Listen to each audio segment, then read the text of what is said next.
Hi, everyone. It's me, Tom Cruise, the actor. But hardly anyone knows that for a long time I had my heart set on a career in sports that might have become serious if not for the severe knee injury. I believe it's my ardent love for sport that makes me so good in action movies. That's why watching how the corrupt officials who seized the sport Olympus are gradually turning one of the greatest passions of my life into an instrument for siphoning off money is beyond bearable. Voilà, alors on ne vous a pas montré davantage, ça aurait pu être beaucoup plus long, on aurait pu, mais c'est un faux, donc voilà, vous avez bien compris. Il commence par dire, j'avais une passion, c'est pas mal foutu quand même. Hein. Je ne comprends pas que c'est un faux. Si on n'a pas faux, on a le logo Netflix, tout est crédible. Le générique, on a Tom Cruise. Tout ça est complètement fabriqué. Et le fond est crédible. On peut avoir ce dégoût de ce que sont devenus les jeux immémoriaux de la Grèce antique, pervertis par l'argent. C'est quelque chose qui existe et que certaines personnes pensent. Et donc ça a effectivement, forcément, un impact, surtout quand c'est présenté comme ça aussi bien. Oui, François ? Ce qui est quand même contradictoire, paradoxal, c'est que, soi-disant, Moscou militerait comme ça sur le thème de la perversion des jeux par l'argent. Or, le fait d'avoir été recalé aux Jeux Olympiques 2024 à Paris fait que Vladimir Poutine va faire les Jeux de l'amitié en Russie. Or, à ma connaissance, les Jeux, ce sera en mois de septembre. Oui, c'est ça. Du 15 au 29, à Moscou et à Yekaterinbourg. Et il y a 70 pays qui ont été invités, il y aura probablement plusieurs centaines d'athlètes, mais de ce que je comprends, c'est qu'ils seront tous rémunérés et que certains même gagneront de l'argent. Il n'y aura pas de médaille. Donc, cette sorte de professionnalisation, en quelque sorte, rémunérée d'athlètes dans des jeux qui s'annoncent comme étant des jeux concurrents des Jeux Olympiques, même s'ils sont après. Ouais. Comme dans un gala sportif. En tout cas pour ceux qui gagnent, mais quand même. Ah bah remarquez, on a des primes quand on gagne une médaille d'or. Quand vous êtes sur un championnat de tennis, de Formule 1, de tout ce que vous voulez, mais pas aux Jeux Olympiques. Ah, pas aux Jeux Olympiques, pardon. Donc voilà. Mais cela dit, ça montre quoi ? Ça montre que Poutine est furieux, effectivement, de ne pas être aux Jeux, que c'est pas la première fois qu'il organise des jeux parallèles, mais que c'est sa façon à lui d'exprimer sa colère et de diviser le monde en deux, le monde occidental qui l'exclut, et puis le monde eurasiatique, sud-global, où effectivement il essaye de montrer que lui, il a la capacité aussi d'organiser les jeux chez lui. Alors cette vidéo, le comité a réussi à la faire retirer de YouTube. Ça n'a pas été simple, mais sur les réseaux sociaux, on peut peut-être encore la trouver. Ce qu'on trouve encore sur les réseaux sociaux, et on va le soumettre aussi à Fabrice Epelmoin qui est avec nous. Bonjour Monsieur Epelmoin, vous êtes spécialiste de la guerre informationnelle, enseignant à Sciences Po. Regardons ensemble, si vous voulez bien, d'autres attaques, toujours pour discréditer ces jeux, et là, créer un climat très anxiogène. De quoi s'agit-il ? Alors là, c'est un faux clip, toujours, de la CIA, qui relaie auprès de ses interlocuteurs les craintes qu'on peut avoir en termes de sécurité. On regarde un extrait.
On va jusqu'au bout, parce qu'on va voir le logo à la fin.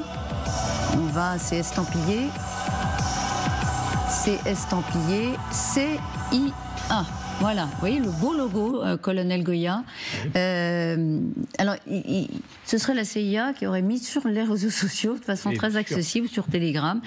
Bien sûr, donc là, vous regardez ça, vous achetez pas vos billets, vous venez pas. Oui, non, ceci dit, c'est bien fait, bien sûr. Mais dans cette politique d'influence russe, dans ces opérations informationnelles, les Russes font de la quantité, ils font de la masse. Donc ça va du très sophistiqué, bien foutu, ou au truc bras cassé, le coup des cercueils payé 40 € ou des tags, ou du film que je viens de voir, où on voit, censé être sur le front russe, où on voit des soldats russes qui capturent un soi-disant soldat français. C'est ce que vous avez vu sur votre téléphone? Oui, où on voit un soldat français avec un drapeau français sur la manche et qui dit « Ne tirez pas, ne tirez pas ». Avec un gros accent russe. Avec un accent coupé au couteau. Ne tirez pas, ne tirez. Et ça, vous l'avez trouvé sur... Oui, mais ça circule, c'est très drôle. Mais effectivement, ça autant ça peut être contre-productif parce que c'est évidemment ridicule. Ça c'est sophistiqué quand même. Vous trouvez ça sophistiqué? Oui. Le film de Netflix était très sophistiqué, c'est encore plus. C'est bien fait, ça demande du boulot quand même. Mais ce qui est intéressant, c'est qu'évidemment... C'est plus subtil, je veux dire. Voilà. C'est pas un message. Parce qu'il y a un fond de vérité, bien sûr. Tout le monde sait que sur les Jeux Olympiques à Paris, la menace d'un attentat islamiste, évidemment, existe et que tous les services de sécurité français y travaillent depuis de nombreux mois. Ce qui est intéressant aussi, c'est que quand même les Russes, pour crédibiliser leurs faux, utilisent les Américains.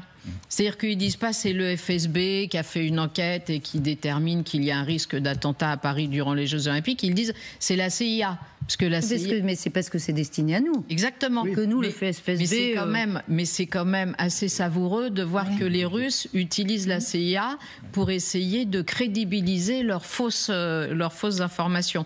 Et c'est vrai que le montage est très bien, que tout ça paraît très cohérent, et que c'est vrai que si les gens n'ont pas le gros faux écrit dessus, ils peuvent penser que c'est vrai, et qu'au bout du compte, c'est peut-être mieux de ne pas y aller parce qu'il y a une vraie menace sur les Jeux Olympiques de Paris. C'est l'objectif. Mais c'est vrai, c'est important qu'on en parle, que vous nous disiez, vous, avec vos expertises et vos légitimités, parce que sinon, effectivement, on ne se pose pas la question. On se dit, mais qui pourrait faire un faux pareil? La CIA, c'est quand même une institution qui en impose, c'est toujours pareil. C'est assez peu de documents estampillés CIA. Oui, mais on peut s'y faire prendre. C'est le principe du levier, c'est-à-dire plus c'est loin de la source, plus c'est loin de la Russie, et plus ça paraît, ça a de la crédibilité, on va le dire. Et la CIA avait prévenu sur l'attentat de Moscou aussi, souvenez-vous. D'ailleurs, Vladimir Poutine avait trouvé judicieux de s'en moquer quelques jours avant, mais c'est vrai que c'était les services américains qui avaient prévenu les Russes en disant on a des infos selon lesquelles un attentat important va avoir lieu à Moscou. C'est une autorité en la matière. Exactement. Et donc, elle est évidemment... écoutez, Fabrice Epelboin, qu'est-ce que vous pensez de cette campagne là contre les JO spécifiquement, vous, l'expert? Alors, je pense deux choses. D'une part, on a affaire en façade à des opérations réalisées par des pieds nickelés qui sont assez grossières, extrêmement faciles à démanteler en termes de fake news, mais qui occupent énormément les médias, avec des retombées presse considérables. Et là, il faut quand même remarquer qu'un tango, ça se danse à deux. Ces opérations seraient inefficaces sans la contribution des médias qui en font leur fou gras et tournent pendant des jours et des jours à chaque opération pour nous expliquer les opérations d'ingérence russe. Il ne faudrait pas perdre de vue deux choses. D'une part, ça constitue un bruit de fond qui permet de faire une multitude d'autres opérations beaucoup plus subtiles. Monsieur Epelboin, c'est très intéressant ce que vous dites.